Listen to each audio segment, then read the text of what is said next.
life is momentum.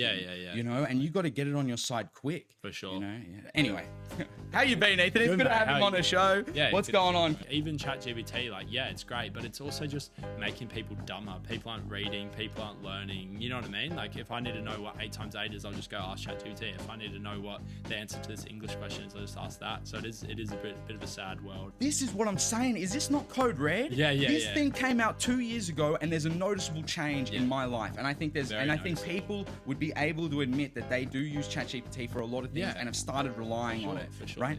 I'm not saying we need to reverse. I'm not saying we need to take people's computers away. We're in the digital age. But we need to rethink our relationship with these things. They're controlling our lives. They're changing our brains. Like this, it's not a joke. Yeah, so diet-wise, I don't know. I've been, probably not super consistent, but I still try and eat like pretty good diet, like steak, eggs, veggies, chicken, gnocchi, and stuff like that. Fuck yeah. But like, then I'll still smash like a chocolate bar or something. Dude, that's a balance. For sure. Oh my goodness.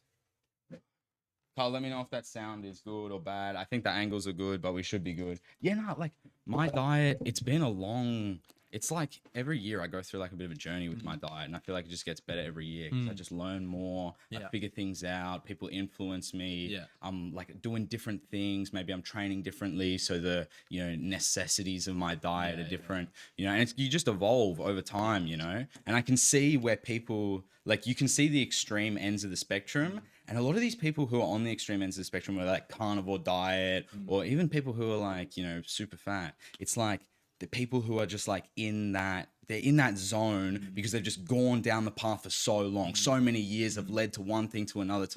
And now they're super healthy and work out all the time. Like that 60-year-old who's lifting weights that you showed me, right? It's every year he was getting better. Every single year. And now he's 60 and he looks like crazy. Yeah, exactly. It's crazy, right? But it's the same. It goes the other way too. People just get fatter every single year. Like I know, and it just spirals out of control. Like life is momentum. And you got to get it on your side quick. For sure.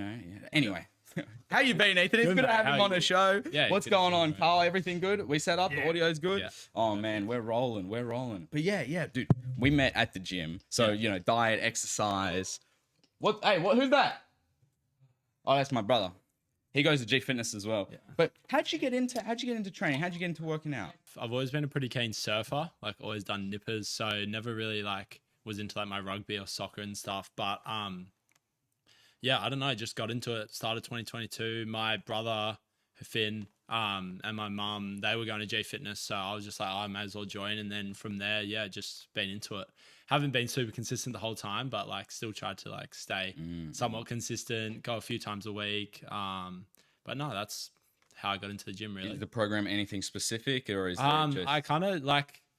Because obviously our gym, as you well know, is very busy. Like every man the dog's there. But I'll always try and do like a push-pull like legs. Legs probably every now and then. I don't do it super often. But like for push, obviously like chest tries and then pull like back and buys and then try mixing shoulders in there as well. But that's kind of like what I've been doing, Dude, I hear you. I used to like back in the day, I used to skip legs like a lot. But in the last 2 years, I figured out that like having strong legs makes your life better. Just walking around, doing any type of sport, like having a big back or big shoulders, a lot of the time it wears you down. It makes your posture shit, you're heavier. But big legs, big calves, it's everything. Especially being flexible too, like flexible hips, flexible hamstrings. That is a big part of just living life. I couldn't do the stuff I do, just like crazy schedule. Always just like, cause I just do a mix of different things, whether it's like, going G Fitness, training hard, doing mixed martial arts stuff, fishing, anything that I do, surfing, right? It's all just like, you're just putting pressure on your shoulders all the time, your hips all the time. So you gotta, I like focusing on the legs now because it lets me do everything that I want to do. For sure.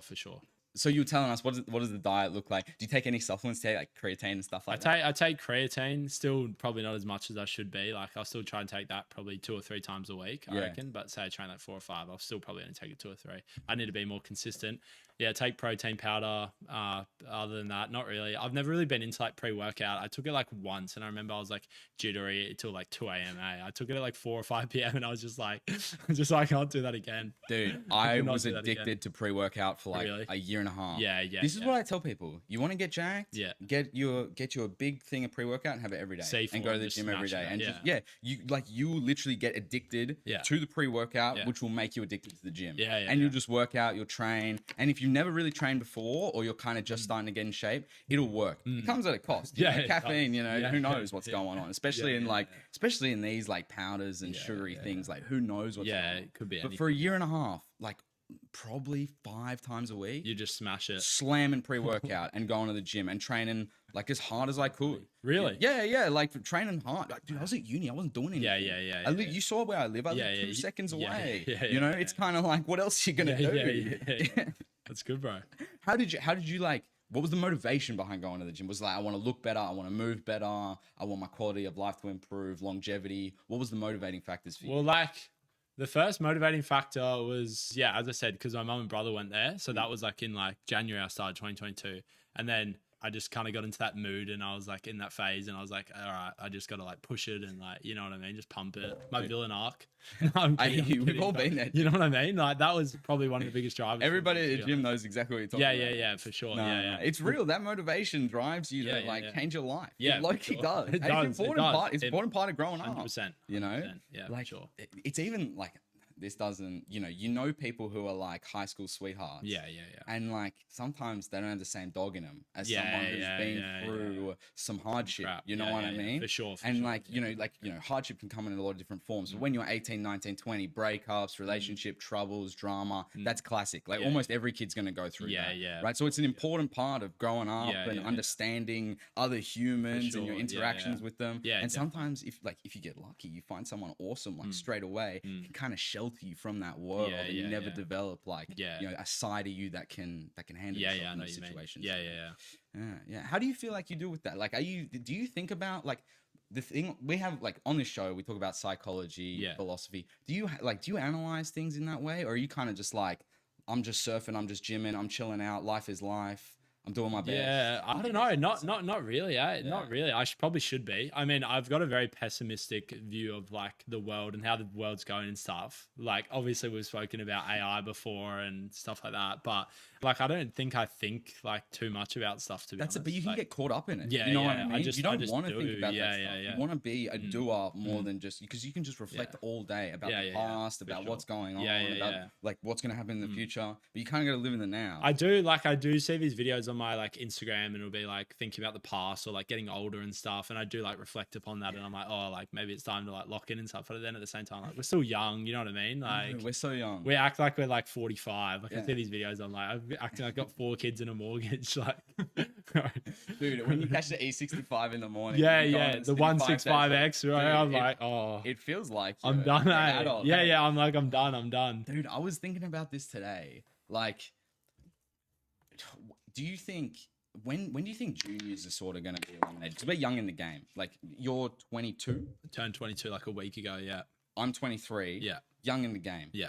AI is going to take the junior role first. Just guaranteed. Yeah. Right? So it's going to be us out first, or the future versions of us. Like, what's that, 5 years? Yeah, I don't 5 know. years? It's not. I don't think it's too far away. Like, that's crazy. Like, what happens when you finish uni and no one needs juniors? And it's like, what are these people going to do? I think. Yeah, I don't know. I even thought about that, like, because I graduated uni like about a month, literally like 3-4 weeks ago. I graduated uni, but I was even thinking about that, like.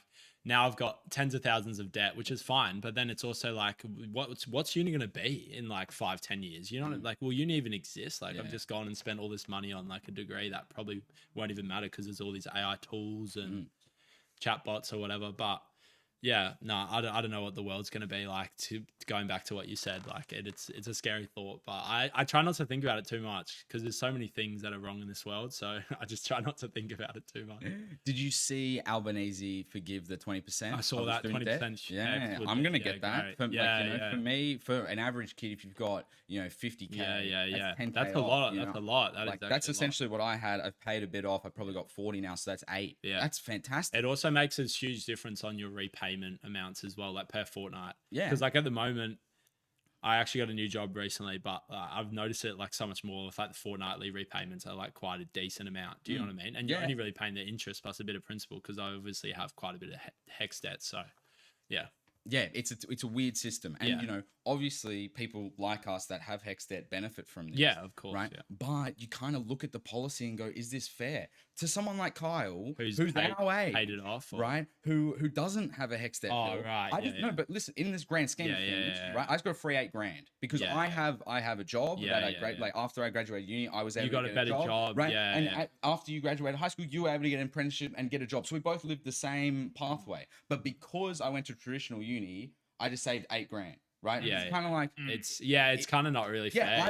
It's kind of like I was lucky enough to go to uni, and I get $8,000 off. What about the people that didn't go to uni? They didn't have that chance. Because it does give you like way better work opportunities. Yeah, where's their $8,000? Yeah, because it's not like that $8,000 disappears. The government literally pays the uni for me, and it comes out of the tax dollars. Really? Yeah. Like when people talk about forgiveness, it's not like the money just disappears. Yeah. Because the uni still needs to get paid the money. Exactly. This is what's crazy. They're taking it out of Kyle's pocket and giving it to me.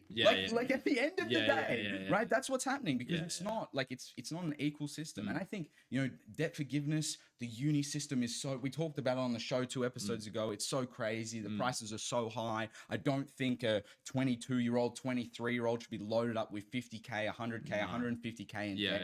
It's crazy, especially making that decision at 18 when we just talked about you don't know what's going on, right? Really, and so like that system, it's cooked, it's broken. But I don't know if giving handouts to the people in the system benefits anything. I think we need structural reform, genuine change. You know, what was your experience at uni like? Did you love it, hate it? How'd you feel? I had a good experience in the sense of like I knew going into it that it was something that. Like I did a Bachelor of Business, so I knew it was something that I was kind of already passionate about. I already knew I liked the financial side of things. I like numbers, like learn about business. My mum has her own business. Like I quite enjoy that side of it, marketing. But to be honest, I didn't really have like a uni life, I would say. Like I reckon out of uni, I got 1 or 2 people that I would message to go grab a beer or something. You know what I mean? Like I never really had that experience that everybody always talks about, like some massive parties and like frat parties or whatever. Like, but I just think I went to uni at ICMS in Manly, like which was obviously really close to where I live. So I think it would be different if I went and like lived somewhere else, like went and lived in Newcastle or Wollongong or like traveled to uni, because I feel like that does make a difference. But yeah, to be honest, I just didn't really have much of a uni life. But in the scheme of things, like my degree, I quite enjoyed it. I did quite enjoy it. Yeah, that's good to hear. Yeah. You know, there's so many like this. It sort of feels like exactly what you said. That party, crazy period. It sort of doesn't exist for our generation. It doesn't really, not really. Right? Like, but people always talk about it as if it like does. Yeah. And if it existed, it might have existed before COVID, but COVID definitely killed it. Right? And I don't even know if it existed before COVID. I don't necessarily think it was alive and well before then. But if anything took it out, it was the lockdowns, right? 100%, so now we're kind of in this. I feel like we're in the COVID literally killed uni. I think. It killed uni, and now it's slowly bleeding out over potentially decades. Like now we're in the transitory period between conventional uni and something completely different. And you know, that timeline might be 2035, 2040, 2045, but we're in they're going to talk about this as the transition where uni was slowly getting worse and worse to the point where kids coming out of high school go, why go to uni these days? You know, after it's been decades and decades of the same terrible stuff, it's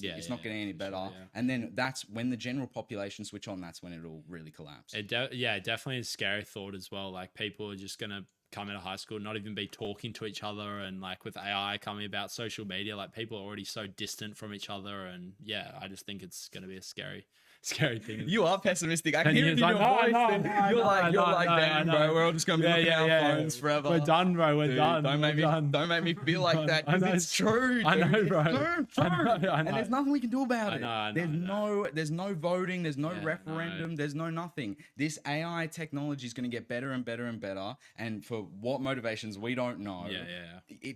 It's literally insane the power that these people have. And the populations of the, like, you know, in the world, we claim to, like, in the Western world, we claim to live in a democracy. Yeah. There's no democracy in the tech industry right now. Not at it's all. a very small, minute amount of companies, Yeah. right? And then in those companies, a small handful of people. And they're essentially building an AI god. And without our permission, without the world's permission, and literally everyone's going, hey, this could be dangerous. We don't want this. This is going to create crazy change. Yeah. And they don't care. Yeah. They almost feel like they're doing it as quick as they can. Like I feel like the tech people have used the Trump administration a lot to get what they want. Palantir have done big contracts with the US government. You know, like we talk about Mark Zuckerberg becoming a jiu-jitsu guy and getting a crazy haircut or whatever. It's just they've shifted to the right so they can sort of apply this agenda of this like whatever they're doing over there.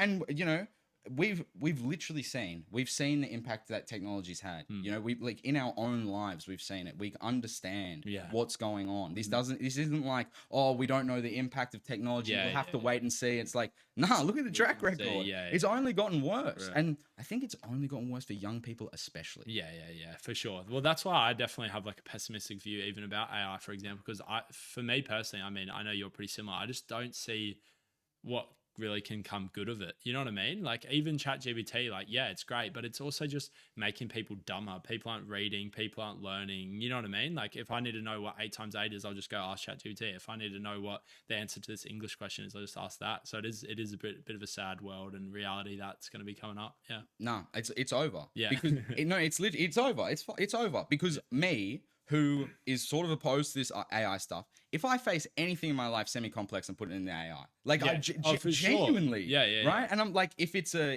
complex question at work, uni, something like that, you know, even at work, you know, corporate companies have Copilot. It's the same thing. If you've got something where it takes problem solving, genuine thought, exactly, dude, more than 20 rows in Excel, put it in the AI. More than one page on the Word document, put it in the AI. No one has time for any of this shit anymore, and as you said, it's literally atrophying our brains, making us dumber. It literally is. No. In the span of like 2 years, ChatGPT came out 2 years ago. Didn't it come out end of 2022? This is what I'm saying. Is this not code red? This thing came out 2 years ago, and there's a noticeable change in my life. And I think I think people would be able to admit that they do use ChatGPT for a lot of things and have started relying on it. For sure, right?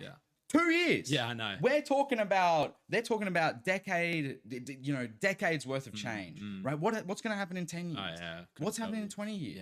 Yeah. Can we do anything? No. You know? And so it's like, and then it's, you know, and then it's like, then the technology runs us. Once you outsource everything, once you outsource the music and the videos and the content and the news and art, once that's all done by AI, we just sit here and atrophy our brains with all that garbage and whittle away, and the technology takes over. Like, is that like 2 years? We've been ChatGPT 2 years. And look at what it's done. Yeah, I know. We need to. I'm not saying it needs to go away. I'm not saying Sam Altman's a bad guy. There was that issue where, you know, that whistleblower at OpenAI got killed, and you know, there's some stuff going on there. They found a wig on the floor, and the gun was in a different room to the body. What's going on? Anyway, we won't talk about that, but we'll talk about AI a little bit more because it is interesting, and I think one of the things about AI as well is it's kind of it feels like the next mining industry, in the way that tech and AI and data centers are starting to get in with the government a little bit. You see Amazon signing big deals. You see these data centers building giant warehouses, and they're kind of taking hold of the energy landscape. And it's kind of like, are we selling the country to Amazon? Like you know, are we selling the privacy of our own citizens to Microsoft and Bill Gates? Look at the track record. What are we doing? You know, it's like, that's the thing. It's all money. They got the money, so they decide what's going to happen. Exactly. Yeah. You know. I love how what are we gonna do? What are we gonna do? You know, I can talk about it on the show all I want. No one's gonna do anything. I know. We can't. Yeah, exactly. You know. But it's almost like I was thinking about this the other day, and it's like, say 5 years ago, like for example, 10 years ago, maybe not 10, but like 5 years ago, like climate change was a massive thing. We always talked about, the Great Pacific Garbage Patch, which is like 1.6 million square kilometers or something ridiculous, like 2 times the size of Texas or France or just something crazy. But then it's kind of like, it's almost been pushed away now. Like we don't even think it, like people don't even think about it. They're already worried too much about financial crisis, housing crisis, and AI and all these other things like wars going on in the world, where it's like this, there was still this issue like of climate change, which is just in the background and like nobody even thinks about it, which is just crazy to me. Like, I mean, I don't know, like maybe in 5 years we won't even talk about AI, but I think we definitely will be. So I know this sounds a bit crazy and people are going to hate that I say this, but I think the jig is up with climate change a little bit. People are switched on that, as we talked about with the mining industry and, you know, the industries that lobby the government, that people are starting to switch on and see that the renewable energy industry is doing the exact same thing and is being, and this, you know, social movement of climate change, save the earth, protect, you know, people from a warming planet is good in theory, but it's being used in the wrong way and to push control. That's what people are really scared of. You know, of course, hey, you can't drive on certain days of the week. You can only catch one plane a year. The list goes on. You know, and it could be used, as we were talking about before, with the tech to sort of surveil us and control us. And I think people know that. It's like the AI stuff. People know that this is not going well. And it's sort of unchecked and people are running around with it. Same sort of thing with climate change. We know that this is being used sort of against our interest, right? But there's nothing we can do. So, you know? And they cycle these things in. Like 10 years ago, it was climate change. You know, and then like 5 years ago in COVID, it was the George Floyd stuff and the Black Lives Matter. And this is the thing. I believe in climate change. You look at the photos of the polar ice caps melting away. Polar bears. It's crazy, right? And I have to admit, we have an issue there. Right? And I'm not saying that other things that I bring up aren't true, but these, you know, it needs to be addressed. We need to question these things and for sure, you know, and not make the same mistakes again, not fall into the same traps again. That's what's important. People waking up and going, hey, we got issues, and it's not about 1 degree warming in the planet. We've got a housing crisis. We've got homeless on the streets. Like, you know, there's so many things. Yeah, exactly. And in Australia, we're lucky because I feel like we're kind of lagging the US, but the US is like the US, the UK, even Canada, starting to deteriorate a little bit. Whereas in Sydney, you can even say this about Melbourne, starting to deteriorate a little bit. Well, at least its image and its reputation, which these days is everything. You see someone with a machete running around in Melbourne, Melbourne's now deemed unsafe, right? And that gets online and people blow it up. Where's he from? And now you've got this big political issue, right? And maybe that's what they want, the division, right? And to, you know, but you know, in Sydney, that hasn't necessarily happened yet. So we are lucky in that regard. You know, we don't have crazy problems at home, so it's easier to focus on climate change and what's going on overseas. And blah blah blah. It, you know, that's the distraction game a little bit. You know, that's the whole thing with the phones, to keep us on it. That's why you just sit on your balcony, watch the sea, and think about, I don't know, life. Dude, that's what we were talking about. Bro. Last time I saw you were talking about your Bali trip and literally just sitting there in a villa over the beach, surfing like 3 times a day. Like, you know, at like some you just point, gotta, you kind of just try and forget about it, I guess. Like, just live your life. That's the thing. In some way, we think about all this pessimistic stuff and we say how terrible it is. But how lucky are we to be able to still be free right now? We're literally the top 1% of the world. Yeah, exactly. Right? Like, so many people in the world are in incredibly difficult circumstances. And in the future, as we talk about on this show and as we're talking about right now, it's only getting worse. Like the future for our kids and their kids. It's like, this isn't maybe a good planet. I think about that. I'm like, when my teenagers say in like 25, 30 years, when they're teenagers, I'm like, what is the world going to be like? That's when it really gets scary. We talk about us. We talk about the housing. Exactly. Like, uni's a mess. Like, everything. We talk about all these issues. What about 25 our kids? Years? What about our kids? Because think about how much the world's even advanced from 2000s to now. All the changes, like just in the last 25 years. Like, imagine another 25 years. Like, I actually don't. I couldn't tell you. Like, I don't know. Like, it's silly. It scares me though. About having kids. Another pessimistic thing.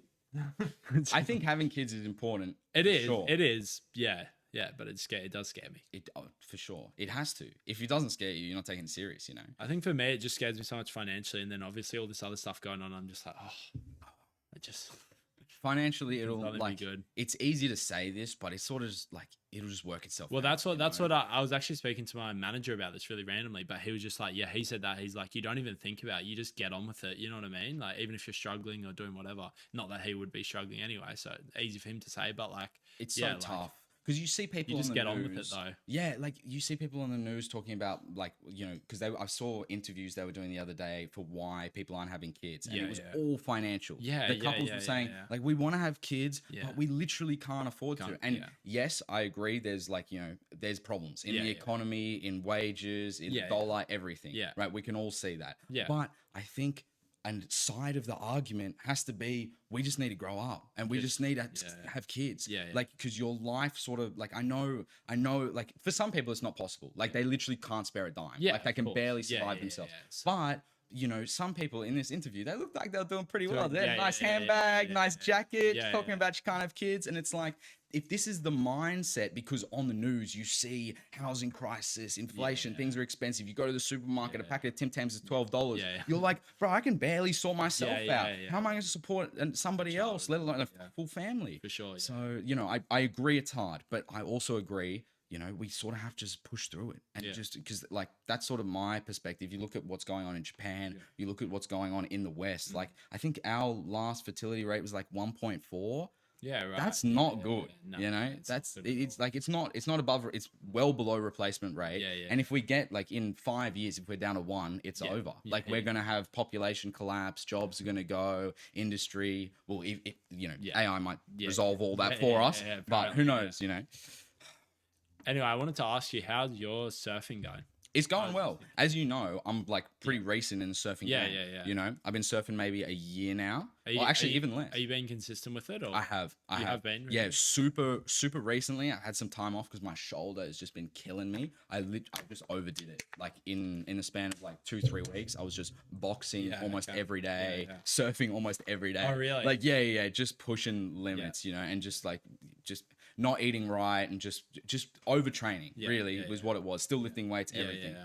And then like for a while, I was feeling great. I was like, this is awesome. I get to do everything I want to do. It's so good. I had a bit like with work, I've been winding down a little bit. So I've had a little bit more free time and I'm about to start a new role. Oh, So, right. Cool. Yeah. So I've had like a bit, I'm kind of handing things over, handing things off. And in that, I've had some like just some mornings where I can go out for a surf or an afternoon, especially when it's light out. I can get to the gym, go for a surf, get to the beach, get a walk in, something, you know? Awesome. Yeah. So but it's all about balance till you blow your shoulder, you know? And then like for the last 3 weeks, I've surfed like 2 or 3 times, just kind of like getting back into it. But yeah, dude, staying super consistent because I know that's the game. Yeah, like you have to, bro. You have to.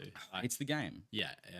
Like, you know, Miyamoto Musashi said this. He's a samurai from the 16th century. He said, once you see the way, you can see it in all things. And he was like a samurai martial artist. right. And once he understood the martial arts, once he understood the frame of mind that would allow you to get really good at something, he could see it in all things. And I think That's actually a really good quote. I see that. I say it on like every show. Oh, okay. Yeah. So the people, if you haven't heard it, I'm drilling into them, you know? yeah. But no, it's a. I see it in my own life. You know? And I think you sort of see it, even though like, you know, I don't have it fully figured out. You kind of see it in pieces, and you can put it together, and you can see how it's true and apply it to situations. For sure. Because you know, like I do martial arts myself, so I connect with that quote. You know, of course, extremely. So it's like I do see that once you understand how hard this is and what it takes to get better. Like learning how to surf, it's like, oh yeah, this is the same thing. I just got to train every day and get better at it, you know, and just put the work in, understand what I'm doing wrong, ask for advice, don't be egotistical with it, learn at a good pace, work my way up. Same with the guitar. It's just like, all right, every day, get on it, keep grinding, progressive, and just get better every day. You know, it's like, and as we were talking about, the grind with work. It's the same. It's the same thing. Like that's how you level up. That's how you learn more, figure things out. For sure. Yeah, definitely. Have you kind of like had I don't know, I wouldn't say like a moment, but have you had like this is what the corporate world is like, you know? Yeah. Like, I was like, because I started this new role as a insurance broker. Yes. I won't name the company, but it's in North Sydney, and yeah, when I started there on the 29th of October. So literally super recently, like haven't even been there for a month. But yeah, no, I remember the first day thinking, I'm like, yeah, I'm in the rat race now. Right? Like the first few days I was getting the bus home, going into work, I wake up 6:45, get home at 6:45, you know, and I'm just like, yeah, definitely in the rat race now. I think the bus is the most depressing moments of my day. Yeah. Like I'm not trying Unless I I'm not say trying to you be on the funny. unless I say you on the bus. Unless you and I strike up a banging conversation. You're right. Yeah, You're yeah, literally- yeah. But like we're on that bus and we're the only ones talking. Yeah, yeah, Like yeah. literally. Everybody just glued to their phones. Like it's quite depressing. Like I get on the bus and I'm just like, oh, like Not this is it for me. Not only is it depressing in the moment, I get on the bus and I'm like, this is a sign of the times. Yeah. Where this is where we're heading. yeah. Phones in hand, yeah, drilling yeah. down onto this. Like this is it. You know, Yeah, this is yeah, where for we're sure. this is how Yeah, life yeah, is yeah. going. And so like that's the worst part for me because I'm like, oh no, Yeah. we lost. And then you get they on made us they got us with these fucking phones yeah. and now we all stare at them. You know, that like headphones too. yeah, oh, and then, dude, oh yeah, everybody. are you gonna Nobody's do? like talks. Nobody even like looks at each other. Nobody does anything. No. It's even like you get on the bus at night. It's the same. Or you get on the bus on like a Friday night, thinking people would be in a better mood. Nah, everybody's the same.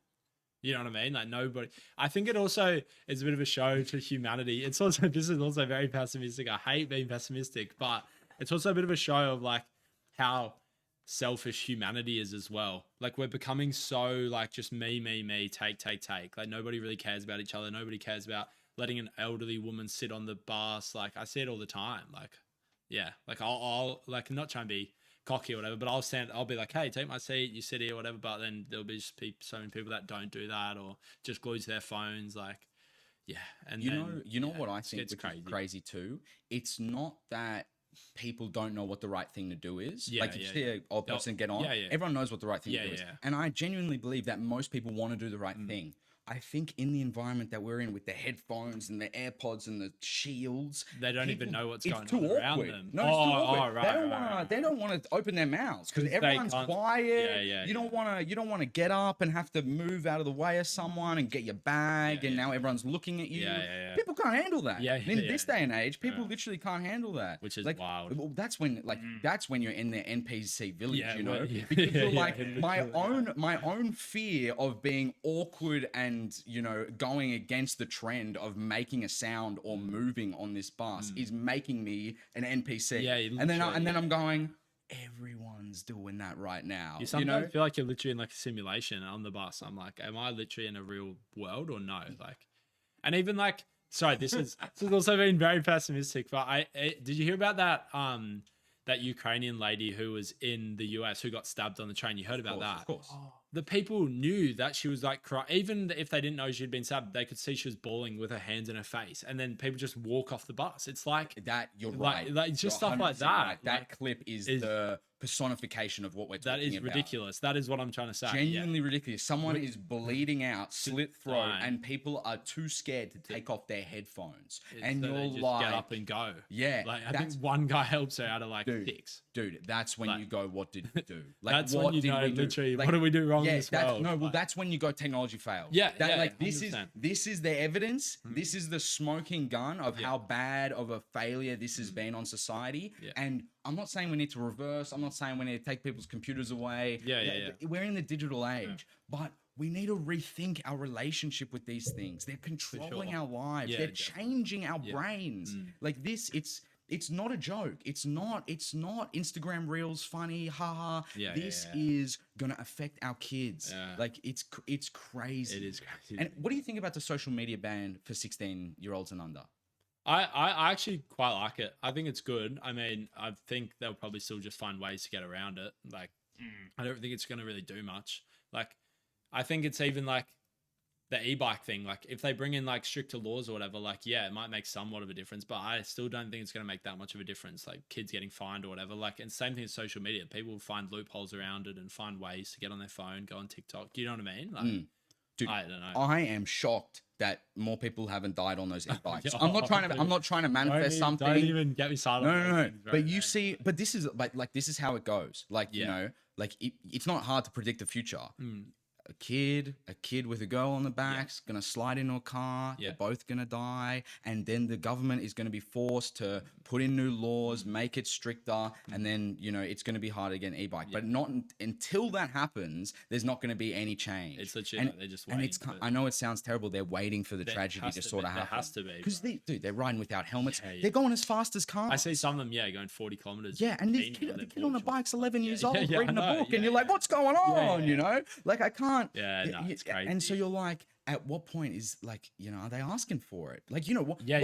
What are these politicians? The politicians live in suburbs too. Yeah, they got a family. They know what's going on, yeah, right? They know what's going on. Like, why can't they identify these things and go, listen, someone's going to get genuinely hurt. We need to sort of start enforcing helmets. We need to start because I've seen this too. Like, kids riding down on e-bikes going like 50 kilometers an hour. Police car parked up on the side of the road. They won't do anything about it. They just see them. 50 kilometers an hour, no helmet. Motorized vehicle. Yeah. 50 kilometers, no helmet. You're done. Like, if you're riding a motorbike and you come off with like jacket, helmet, everything, you could be in big trouble. On one of those bikes, it's over. I'm actually surprised there hasn't been more incidences of stuff happening, because it just seems so like, I saw this kid the other day and he was just swerving in and out of traffic, like going like 45 kilometers an hour. I'm just like, geez, like, dude, 16-year-olds are built different. They'll get hit by a semi-trailer and bounce up, they'll spawn back in. To be fair though, my mum was like saying to me, she was like, oh, if you and your friends were like 11 or 12 again, you'd probably be having them cruising around the top shops at Curl. Oh, 100. You know what I mean? Like, we would probably be on them. Like, I'm not against e-bikes. E-bikes for young people are the best thing in the world.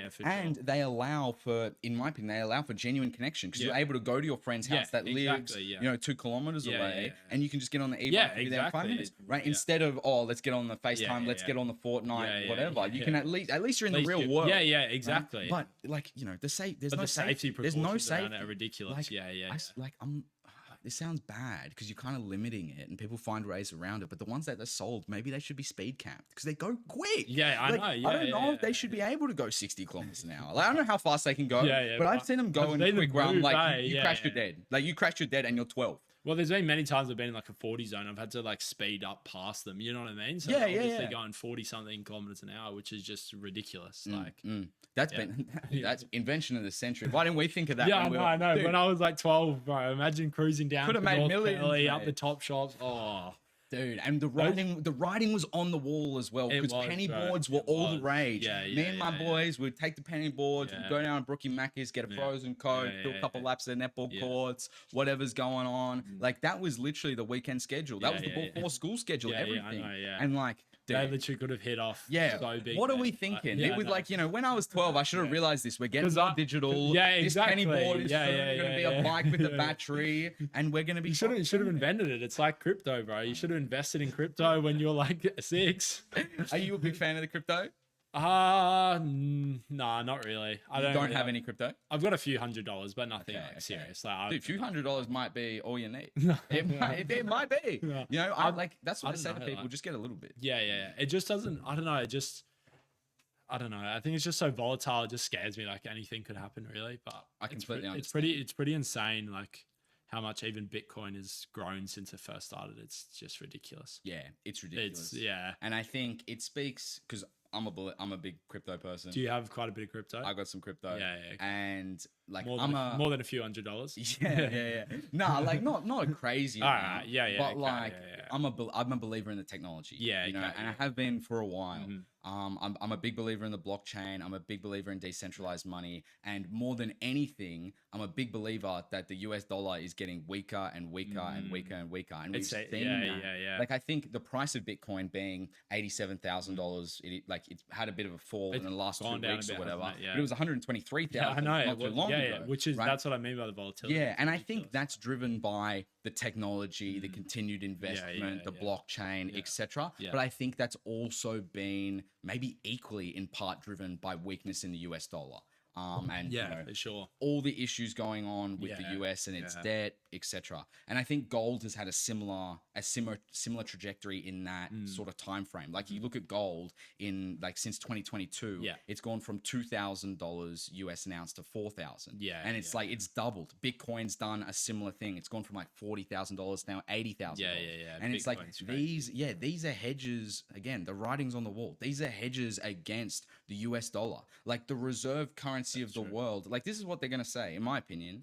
the reserve currency of the world between, post World War II and 2020 was the US dollar. Yeah. The reserve currency 2020 and on is gold. I think that's where we're heading. Central banks are starting to buy up a lot of gold. The sanctions that hit Russia after the Ukraine war sort of spurred that on, and Russia started buying gold. China started buying gold. Once, the gold rush started kicking up, people like me who sort of were a bit switched off to the gold switching situation started to switch on and realize this is true. This is kind of the next thing, and get on board. And I think that's kind of driven this whole bubble that's moving away from the US dollar and the power it has, the Federal Reserve, the bond issuance that they're able to produce. It's kind of like it gets scary because you're kind of looking at the collapse of one financial system and the installation of another in real time. Which is wild. It's wild. It's a crazy world we're living in at the moment. It is. It's very interesting times. And the Trump administration, oh dude, this is the worst. Because you can't come on this show and defend Donald Trump every single day. He's doing something crazy, but this is not good. The ballroom, everyone talks about this ballroom. Every single time he gets asked a question about Jeffrey Epstein or anything like that, he's like, listen, I don't know much about those kids, but have you seen the ballroom, right? And this ballroom is being paid by like big cryptocurrency exchange donations. Coinbase, Binance, all these guys are literally like, you can look this up. It's like $300 million donation from Coinbase, like I think, and then a $200 million donation from Binance, things like that. And these are both US. Crypto.com also in there. So, like, and it's like that's why they're able to build this, $1 billion ballroom or whatever it is, because Trump is literally accepting crypto money to do it, which is but in turn, this is a very crypto positive administration. They're pumping it, and this is what I say to people, like it or not, believe in what I say or not, the government, the US government, the Republican Party is going to be in power for another 3 years, and they're pumping it. And this has been year one. Like, get on board. Get on board. For sure. Anyway, dude, you got to up that a couple $100, make it just a little bit more. Just a little bit thousand, just maybe, bro. Like, what is there? 21 million Bitcoins? 21 million Bitcoins, right? Like, think about how many millionaires there probably is in the world, right? Like, it's more than 21, right? 21 million, sorry. So, if you just get a percent, 1% of a coin, 10% of a coin, 20%, half a coin, right? Like, you're at least in the game, because it sort of feels like, I'm a big believer in crypto is probably the future of money, but I'll put gold in that category as well. These assets are the future of money, and to hold cash right now is a bit silly. Do you know, this is like a fun fact that I know about crypto, but I don't know if you know it or not. Do you know what the first like good bought through Bitcoin is? Like the first person that's bought. There's the famous story about the pizza. That was what. Yeah, of course. That's ridiculous. I think the value of that now would be like $450 million or something for those. I think it was 5,500 Bitcoin or something. Crazy. I thought I was gonna expand your knowledge, but dude, I'm the wisest man. I'm just a crypto geek. I'm just on the train. I'm all in, dude. Bitcoin and gold, that's it. I see all these memes and it's like, oh, you should have invested in crypto like back in 2008. I'm like, I should have when I was like in my first year of primary school, and you know what I mean? Like everybody's like, should have. If only we, as I said, if only we could have invented the e-bikes when we were in year 6. If only all my mates have been riding. How did I not think about Ethereum when I was in year 4, dude? You know what I think's like just strange as well? Like, you talk about the first pizza transaction, but talk about Satoshi Nakamoto, the supposed creator of Bitcoin, the completely unknown, unidentified Japanese dude that created this, that released the white paper that started the crypto revolution, that's stronger than it's probably ever been before. Like, who is this guy? That's is he still to me, is he still alive? Like, surely he would have a few thousand Bitcoins sitting in his pocket or something. You know what I mean? His wallet's public. He has a public wallet. And I'm pretty sure it's never been drawn out of. It's like permanently locked at he's got like, I think he's got like maybe 200,000 Bitcoins or something like that. Oh, really? Yeah. He's got a lot. He's got, it's not a small amount. I didn't know that. And I think he's like never touched him. That's the thing. And so people are like, is this guy alive? Is he a long term? Is he got diamond hands, as they say? You know? Do you, Carl's about to tell us who Satoshi is right now. This is something very interesting because obviously you know John McPhee, like we've talked about him on the show. before. He actually, basically, on an interview that he did like a while ago, he actually gave everyone the framework of how to figure out like who the dude is without doing it, because he realized, he said in the interview, even though he gave the interviewer and everyone like the exact kind of formula of how you work out like who it is, because, and the way he figured it out, he kind of said, okay, if you look at the white papers, there's a select amount of people who would like be able to kind of do this, and they would use this type of font, and then also this type of kind of structure like of the thing. And he said that you can kind of cross-check that with like a whole bunch of these other like papers that were released, and he wrote all of his papers the same. And so he kind of like said he knows who it was, and it's especially because you wouldn't be surprised with someone like John himself, where he actually gave his software for free, the computers, to the government, and it was able to like spy. So he knows what really goes on behind kind of closed doors, because he had access. This is my thing. We've talked about John McAfee on the show before. Connected to intelligence, smart guy, switched on, deeply connected into that, whatever you want to call it, the globalist regime, the deep state, whatever you want to say, all those shady characters that we hear about, right?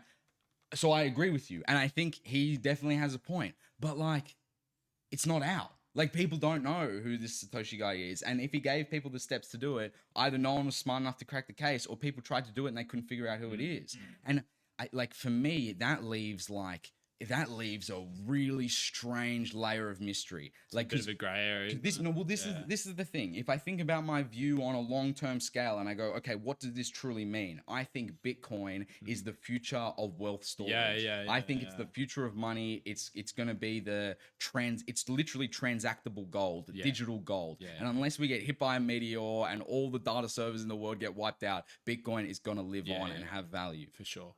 So you go, okay, that's a pivotal thing in our society. Like, our currency, in my opinion, our currency is kind of like our sovereignty. If you can manipulate our currency, if inflation's going up 4% every year, if you can just print more of it, you're taking our freedom away. You take away everything we're working for, right? And take away our meaning as a country. So like, when it comes to Bitcoin, like, this is a symbolic thing. And I kind of like, this sounds like some crazy conspiracy BS, but like, there's crazy thoughts that go in my mind, like, was this planted just after the GFC on purpose to give humanity a shot to be able to transition to something else? Possibly. Did some like crazy time traveler in 2050 realize that, like, oh my goodness, the world's literally about to end, fiat currency and the path that we've gone down has destroyed the world. We need to give the people a chance. Time travel back to 2008, boom, hit us with the Bitcoin and bounce, give us a chance, you know? Maybe that's. I'm not saying that happened. I'm not saying I believe that, but you know, you like that. But that's how much it means to me, and I think how much it means to us. You know, because like in my opinion, the worst thing that's probably ever happened in the world ever, actually, that's maybe not true, but definitely up there, is when the US took away the gold standard from the US dollar, right? Well, taken away is a bit of a loose term, because they sort of got caught, you know, because they were initially, for, you know, decades, they were issuing dollars backed by a certain amount of gold, right? And then the French government, the British government were like, hey, we don't believe you're issuing more money than what makes sense to us and what makes sense to our books. We don't believe you have the gold to back it up. We want you to pay us. We want the gold for this. We're going to give you the X amount of money. You got to give us Y amount of gold, right? And the US were kind of like, paid some of it, and then they were like, we're defaulting. We're gonna the US dollar is now not backed by gold anymore. Sorry, guys. And now they just got, you know, all the systems that we talked about before, Fed, etc., and, you know, the interest rate system to essentially, you know, keep us on this trend of being able to inflate the currency, a tax that, you know, sort of a hidden tax that all of us pay.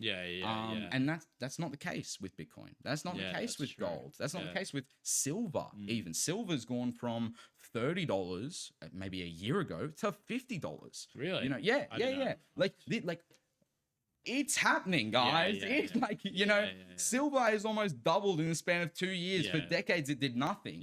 Like, people, this isn't small amounts of money that are going into these precious metals. It's not small amounts of money propping up the Bitcoin, you know, the Bitcoin crypto market.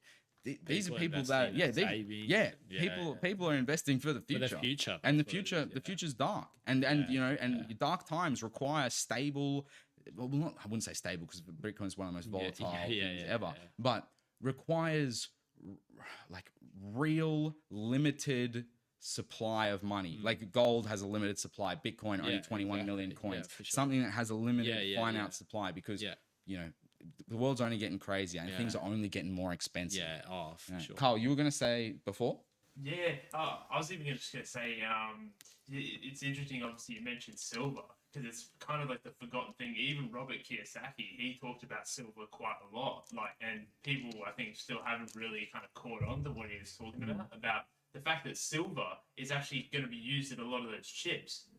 Like for a video, because it's actually super valuable. Yes. And so we know for all these AI chips, and stuff that they're making, silver's actually going to be a big part of that, and that's not talked about enough. So it's actually a big invest. Yeah, wow. No. I didn't even know that either. Folks, if you're a believer, get the physical stuff. Get the silver, get the gold, and put it in your house. I need to because this is sort of the way I see it. You know, people have their gold in different places, right? But people have their gold in the Perth Mint. People have security agencies and stuff that have safes and things like that guarding it for them. But if there's crisis events going on, your gold at the Perth Mint doesn't mean anything. You can't get there. The country's shut down. Like think about lockdowns. Think about if COVID-19 was just wiping out half the population. Every second person you knew was dropping dead from COVID, and it was genuine code red, we're in big trouble, etc. Like your gold being on the other side of the country doesn't help you. You need it in your house if you're going to be, if you're going to make it to whatever's after the pandemic, the natural disaster, whatever's going on. Sure. So I'm not saying I got gold in this house though. I don't want anyone to go looking around. No, I'm just kidding. Write that down, Carl. Actually, I don't know if I want to put that shit in there. There's some sneaky Donnies out there. You know what I'm saying? Yeah. Oh, and that gold's only getting more expensive. It's literally crazy. You get if you got some gold 5 months ago, you're probably up 15%. Really? Yeah, it's silly. Bitcoin wouldn't even be on the scale. That would just be. I don't even want to think about it. That would just be off the scale. Yeah, something to think about. Starting at a cent, and now it's What is it for a coin? For a Bitcoin, 100,000? I don't even know, something around that. Yeah, and it's just What do you think about aliens? Do you think they're real or not? What do you think of the Greys? Do you know about the Greys? No, they're the classic. Pull up the Greys, Carl. I want to see. Just type in the Greys aliens. The Greys aliens. I don't know how it's the most common. This is the most common form of alien people report seeing who have had experiences with UFOs and extraterrestrial life. I don't know how I feel about it. I think there could be life out there. Not saying there isn't or there is, but I just don't know how I feel about UFOs and that kind of stuff. What do you think? I say it's undeniable that there's life out there. Yeah. And with the evidence that we're seeing, it's starting to become undeniable that we have been visited. Some of the stuff that's come out, especially the military footage that we've seen, it's what's going on? This stuff's captured on radar. David Fravor, the case of the Tic Tac that goes from sea level to 1,000. Oh, here we go. Great. Now hit the images. You got to know what we're talking about. I want a good picture of these. The first one. I've seen that guy before. Yeah. Classic alien. Yeah. Classic alien. Yeah. And it's in my mind a bit of a symbol of the future. Maybe we will look like this one day, and we'll have big heads and skinny bodies, and our minds will be atrophied by AI. And we'll be sitting in those chairs like Wall-E, getting fed donuts and stuff, and we won't have to exercise, and we're just gonna be these droid people like that. Yeah, and maybe we can communicate with our minds. It's pretty unbelievable. Even to think about it's in say we die when we're 80 or 90, say that's in the next 60, 70 years. Even I know we talked about when we have kids, but imagine when we're grandparents, what the world's going to be like. Think about how much the world's changed in the last 100 years. You know what I mean? Since 1925, how far the world's come. In 100 years, I don't even know. Dude, Like, like this when is we're- the we're on speed mode right now. We're Yeah, on yeah, 2 times we're- speed yeah, because yeah, we got we literally Trump. are, yeah, Like yeah, yeah. Trump is like every day. Yeah. He There's doesn't just something- sleep. there's just He something doesn't happening. sleep. Yeah, yeah, yeah. You know, It's just like whether you love him or hate him. Yeah. Every day, it's the There's- craziest shit you've ever Yeah, yeah, heard. yeah, yeah. You know, like the storyline. I feel like this is to reflect on this is a bit silly, but like in the last little while, I'm like, we are definitely living in the simulation, you know. You But I don't sometimes think, that, eh? yeah, and it's not because of experiences I've necessarily had in my own life. It's just because like the world that we're living in feels fake and Yeah. manufactured and know, yeah. literally too insane to even fathom. You know what I mean? Yeah, So yeah, I'm just like, I'm looking for answers in something that doesn't make any sense. Yeah, you know? for sure. Oh man, what have we got here? Let's see. Oh, is this the performance of gold? I want to see because I like, you know, I love my stats and facts, but I want I to do see love some my actual stats facts. and facts. I want to see some real evidence love for my this. Let's have a look. Gold has surged. No, yeah, but I want to know since 2000. Let's have a look. So, oh no, hold on. Max. Yeah, yeah, here we go. What's max? What's that look? Let's have a look. So, oh, hold on. What are we looking at? Where's the max? Oh, there. Okay, so so this is that is- the start? Hold on, Okay. this is gold shares ETF. Is there Oh, the it gold doesn't price? even go back. Is to, it the gold price? Yeah, the price is up there. No. Oh, is that no, not? This is Oh. an ETF. Gold isn't Oh, $42. alright. Gold like a lot more than that. Alright. Go down. Do we have Yeah, have fair. real gold? Keep going. No. All the way. Is there more? What's this? Oh, that's let's look at the SP 500 because that matters. So at 100. Oh, it's hard to tell. But Yeah, this is saying, see, max is saying 600%. Go up to the gold ETF. Let's see what the max is saying and where it goes back to. Max is 738. more. Well, okay, this kind of proves it. This is 739, but it only goes From back to 2000. 2000. Whereas this one, the one below, the S&P 500 goes, or maybe also goes back to 2003. 2000. Oh, is it 2000? Oh, yeah. It you're only right, goes to 2003. 2003. It Oh, so doesn't it's go about the 2000. same on this. On It this is chart similar. with the Yeah, ETF yeah, and stuff yeah, like yeah. that. So Look, you are right. It's about 1,000%. Yeah. But that's- most people think of gold as like a silly investment. You know Yeah. what I mean, or like the dumb man's investment. It doesn't take much thought or much sophistication to invest in Yeah. dumb rocks and coins and gold and elements and things. Like, and in the same way that I talk about like Bitcoin being symbolic and Yeah. being very important for our sovereignty and our freedoms, I think about that in the same sort of symbolic way with gold and silver. Like, I'm a Christian man. I kind of ask myself, like, God literally gave us the perfect money. Like the perfect gold doesn't tarnish, it never fades, it doesn't rust. It's easy to smelt down and make smaller versions of it. It's a great store of wealth. Like they have stories of people's houses burning down, and they find a puddle of gold in the basement, and they scrape it up, smelt it down. And it's worth the exact same amount. It's crazy, Which is wild. and like an element to exist like that on Earth and have silver as well, which kind of like its younger brother, which is sort of necessary if we were going to go back to a gold standard and a silver system or something like that. Like that's important. And you start thinking of like, did they put that there on purpose? Did God do that on purpose? Or is that just how it goes? And geology and thousands and millions of years of rock formations and stuff. It's like, are you a big ancient history person or a modern history person even? Not really, to be honest. Like, I don't know. What about you? You know I love it. You love your Dude, you love anything your history, anything actually, that's yeah. like anything that requires me to use my brain and potentially question the narratives that I've been told, I'm on. Like that's what I do. I don't think I'm that knowledgeable at like history, like ancient history and stuff. Like I think I know like the big events that have happened, but I wouldn't say I'm like that well versed in just everything or I'm definitely into the unknown for sure. Yeah, and right. that's the part of ancient history that I love, like the complete, just unknown scope of what's going on. And I think I was just gonna say you go. No, well, I think in like the last 2 or 3 years, there's sort of been discoveries that paint my picture a little bit. Like, but 5 years ago, actually no, a decade ago, we believe like the oldest humans to exist was 200,000 years ago, and that was from bones that we found in Ethiopia. Then, like 5 years ago, we found some bones in Morocco, and that was like it puts the story back 300,000 years. Isn't it? We had modern anatomically humans, yeah. and then there was another study in another site, found in like Central Africa, going back 500,000 years. And so it's like the story keeps getting pushed back. And only recently this study came out. And then there was also I saw another study coming out of the US talking about the genes that they've been able to like take from these bones and have a look at. And they say there's still like hundreds of thousands of years worth of evolution before these bones. So it's not like this isn't a new species. There was a lineage. We could go back millions of years. And like that sheds some light on sort of the unknowns of the ancient world, in my opinion. When we look at the pyramids, like the conventional stories, we're looking at something that was like, built 4,000, 5,000, 6,000 years ago in relatively recent history, right? But we could be talking, if we're looking at humans on a million-year scale, we could be talking about this thing being built 100,000 years ago. And with technologies and with a civilization that we don't understand at all. I was literally, when I was about to interrupt you before, I was about to say, because I know you love history, how do you feel about the pyramids? I believe you might have talked about this on another podcast, because I think you might be. Dude, I'll talk about it again. Yeah, people need to know. How do you feel about it all? Like, do you think that was really built by humans, or like the help of some other beings, or like what do you think?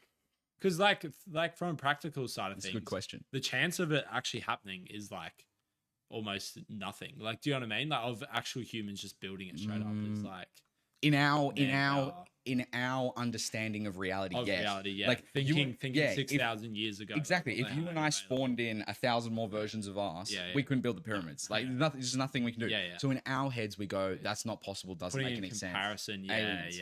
But like this maybe they were like 7 foot jacked. Like who knows? Like all the resources. The Bible talks of giants in the ancient times. It talks about people who lived for thousands of years. Noah was 600 when Noah's Ark happened.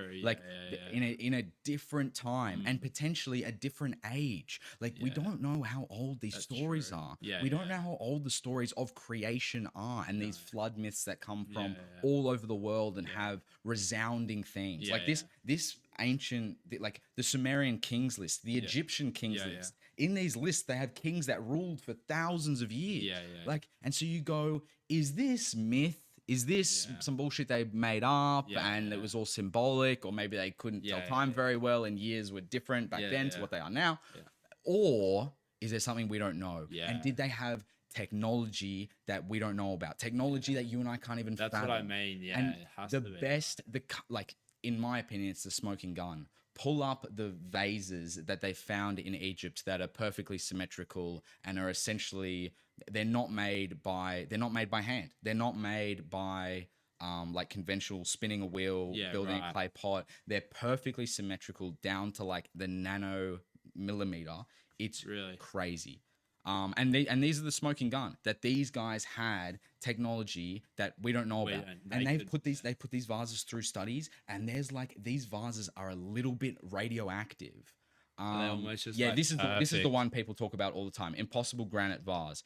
This picture, like that is insane. It's more insane than this. I know this picture looks cool with the circles and stuff. Like just super that symmetrical. When they run it through the lab, there's not a point of difference. The handles are exactly the same. The sides are exactly the same. It's perfect. I'm gonna have to have a look at this at home, because I love like learning about stuff like that. This stuff is the crazy stuff. And for me, this is the, like, obviously you can talk about greater structures. You can talk about the Sphinx. You can talk about the pyramids, which are much larger. That's just But this here, in my opinion, represents something that doesn't have any solution. It doesn't have any justifiable argument for how they could have done this. And they obviously possessed a technology that we don't understand. And this was found in the Old Kingdom. So this was found in an Old Kingdom ruins when supposedly, according to historians, they didn't have anything. They didn't have any form of technology. See, it's just crazy to me. Like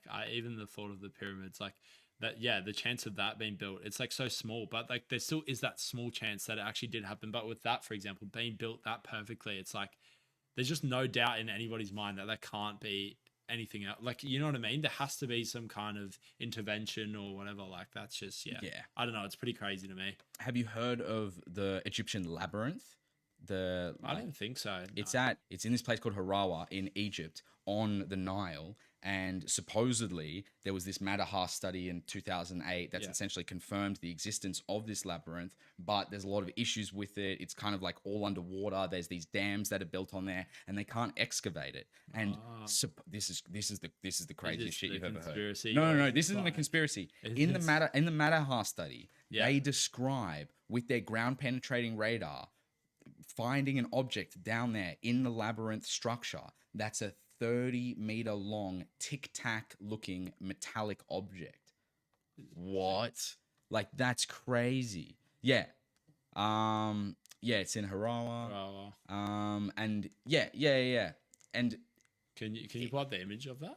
dude, there's no, that's not it. It's underground. It's like, this can't isn't even- known about. Like, this is myth. This is talking about, yeah, because like, look, this likely lost refers to the labyrinth lost of labyrinth. Egypt. It's lost, right? Yeah, right. And now people are starting to switch on and they're trying to figure out where it is. And they're trying to get the funding to unearth this thing and, you know, get to the bottom of what's going on down there. Yeah. How big were these structures? What, like, this is the 21st century version of discovering the Giza Plateau. That type of stuff. This is a big deal for Egypt and for ancient history. It's great. It's crazy to think like as well, like, because say like how much we've advanced as humanity, even with all these tools like AI and stuff. Like, I'm not saying they had anything like AI back then, but who knows what like they were going on with them. Like, the world is so, like, as I said, even in the last 50, 100 years, like how much we've developed. Think about like some of these pyramids were built over what, a few hundred years or 1,000 years. I don't even know how long it is, but it's just like you have to think that like there could be a possibility that they've had some other technologies that they've been using, or you know what I mean, that we just don't know about. Like, yeah, it makes no sense to me that they were made 4,000 6,000 BC. Like, that doesn't make any sense. It doesn't really, you know, like, considering how the world seemed. We don't actually really know what it was like back then, but I mean, it's crazy to think if I don't know. That always puzzles my mind. I always think about the pyramids and I'm like, geez, that is just wild. Have you ever been? No, I've never been. Okay. I'd love to go though. Dude, I'm so Is it keen. different? Is it different? I've never you've been. I've never been. You're going soon, aren't you? I Like 2 hope to months? go when I do Europe in like 6 months time. Yeah. So I hope to pretty get sure you over there said because, that. dude, That has to be You one know of I those love like it. bucket list ones before you die. I know. Like, before we pass away, we need to just check that off the list. like 100%. I imagine it's just got a different energy there. I feel like there would be some kind of like energy, a or deeper connection. It would be 100%. I'm excited, It's and I want pretty to know. wild. I really like. That's the thing. Like, To I don't stay know on- if it's gonna quench my thirst. I want the answers. That's what I you mean. know? We just don't know. We're not Like, gonna get them. Yeah, and like, you know, we talk like, you know, ancient Egypt is sort of being gatekept by Zahi Hawass and the archaeological institution, the academic archaeological institution. And they're very set in their ways and set in their narrative. And they don't want things like the labyrinth to come out and dispute the conventional claims that these things were only built in recent ancient history. Right. But it's like, their argument is getting eroded away, discovery after discovery.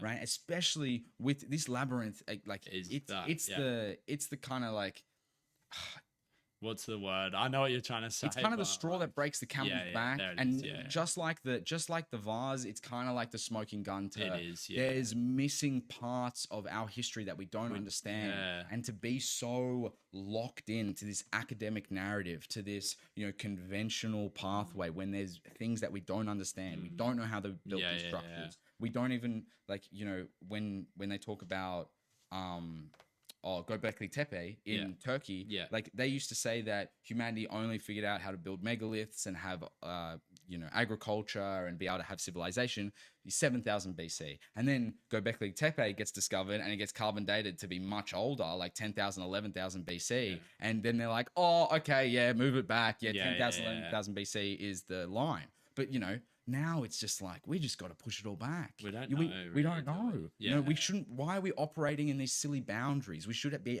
open for discussion and open for debate. Yeah. But that's where even like, because I know some people think about it like this, but I don't know how you feel about it. Because obviously you said you're a Christian, but like when you're saying about like the alien, you're asking about the alien thing, and like, could there have been help from aliens, for example? Like, we don't really know. But I mean, I don't know how you feel about that. But like, could that be a possibility? Do you think? Extraterrestrial life. Humans are really different from every other creature on Earth. Yeah. Humans are really different to everything else going on. And you kind of go, is that just the evolution from monkeys? Is that the intervention from God? Or is that the intervention from the stars, from alien extraterrestrial life? Did they take some monkeys, turn them into us? Did they genetically engineer us and drop us off? Like, Because there's not like there's what's going on? monkeys that are half humans or even a quarter human walking around and stuff. You know what I mean? It's either a monkey or a human. Like there's not really in between. It's like, yeah. you know what I mean? And Like, people don't that's want to. crazy People me, like- say like, "Oh yeah, this is like woo-woo bullshit." Like that aliens seeded humanity and they designed us for certain purposes. But like, we don't know. Like, when it comes to this, all theories are on the table and all theories should be discussed. It actually should Yeah, be. and to call someone silly or crazy for just talking about things that could be a possibility, is it's silly when we don't know the facts, and we probably never will. Because I remember even the first time, this was probably like 15 years ago or maybe not 15, maybe like 12 years ago when I was in school and I learned about evolution. And I remember thinking that was just absolutely crazy. But then I hear all this stuff about how humans could have came about, and it's just like, it's just crazy. But as you said, yeah, like all cards are on the table. Like literally, like there's so many theories, and like it could be like something super random that we haven't even thought about yet. Like I'm sure there'll be so much more new evidence that'll come out and all that kind of stuff as well. Like who knows what could happen? Like, yeah. I don't know. We're in a very interesting time. Yeah, it is an interesting time. It is. The alien, like, it's kind of all one in the same. You know what I mean? Yeah, like, it could kind of be like linked together. Yeah. And this, like, it kind of is that. It feels like recently there's been a lot of disclosure around this alien stuff. Yeah. Even like crazy stuff. They've got those mummies in South America with the 3 toes and the 3 fingers, and they've got like X-ray footage of them, and it looks real. They have bones, and these things look like full-on aliens, and you go, "What's that about?" It's crazy. Is that but the things you don't even know now. It's like, is that AI or real? Dude, exactly. Like, before it's like, what is that? Is that an alien? Is that a paper mache? What's going on? Exactly. But now it's like, is that even a real a video? Yeah. Like it's like that's what I mean. I'm seeing polar bears being hugged by humans and stuff. You know what I mean? It's like, who knows? These things feel like they're kind of coming to the light now. But it is more. But it feels like it might be sort of used as a distraction to distract us away from some of the issues we talked about today. To usher in this new age, to bring upon and birth the AI god. Like it's, like, I know that sounds pessimistic and really bad. We have been pessimistic. Well, welcome to the show. If you're still with us, that's what we're talking about. But that's the thing too. They definitely use some of this to their advantage. There's definitely more disclosure now because I think like the screws are coming loose. Like they're not able to hold in the secrets anymore. The military footage is online. It's on YouTube. These people have come out after retirement and they've opened their mouths. They've talked. There's whistleblowers. And these whistleblowers used to be hidden. These whistleblowers used to be like Edward Snowden and things like that, who told us all that we're all getting spied on. And then he had to go to Russia to hide because the US was going to kill him. All this garbage. But now, like John Kiriakou, a great example. He was a longtime CIA guy, and he's now a whistleblower for the torture program that they ran post 9/11, post the war in Iraq, and like terrible things that he whistleblew and like programs that he oversaw and things like that. I don't know if he was directly involved in that type of stuff, but dude, he has a podcast now. You can just listen to him saying it online. Like the jig is up. These people are talking, and you can't keep the blinders on for much longer. And it's sort of like it's all starting to unravel at the same time. The internet has given us the ability to like see into these things for ourselves and to realize like, hey, there's something going on here that we don't understand. It makes people like definitely think a lot more, even though we talked about before, people aren't thinking much, but it definitely makes you think like, well, for us anyway, we're like, what is happening? That's what I sort of meant like at the start of the show when I was talking about like being a reflective person, like thinking about these things in depth. So I guess